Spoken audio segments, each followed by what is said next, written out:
justement, Elis, même si les cours pourraient sembler être repartis un peu vers le haut, il y a une opération de croissance externe qui passe mal chez les investisseurs, si j'ai bien compris, parce qu'elle serait synonyme d'augmentation de capital. Alors, les augmentations de capital avec effet dilutif, ça ne plaît pas à la bourse, du coup, pas à force des choses. Vous nous dites que même au-delà de cet aspect d'ingénierie financière, d'ingénierie patrimoniale, techniquement, Elis, ça ne va pas.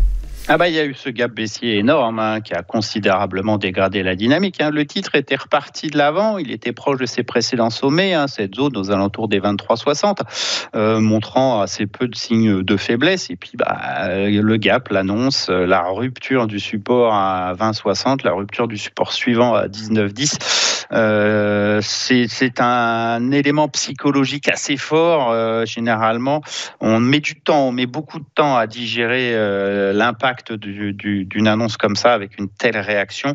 C'est pas foncièrement baissier sur Elis. On a quand même, on va dire, un courant sous-jacent qui est plutôt fort. Mais enfin, les perspectives haussières, elles sont à ranger aux oubliettes. C'est pour plus tard. Maintenant, il va falloir digérer, prendre le temps de digérer, de bien analyser ça. Et ça va justement demander de nombreuses séances, probablement de la volatilité. En tout cas, tant qu'on est sous 20,60, l'ancien support qui, semble-t-il, va devenir résistance, la lecture haussière, vous l'oubliez, le risque, c'est plutôt un retour sur la zone des supports entre 17,74 et 16,90. En tout cas, la configuration, elle s'est sérieusement dégradée.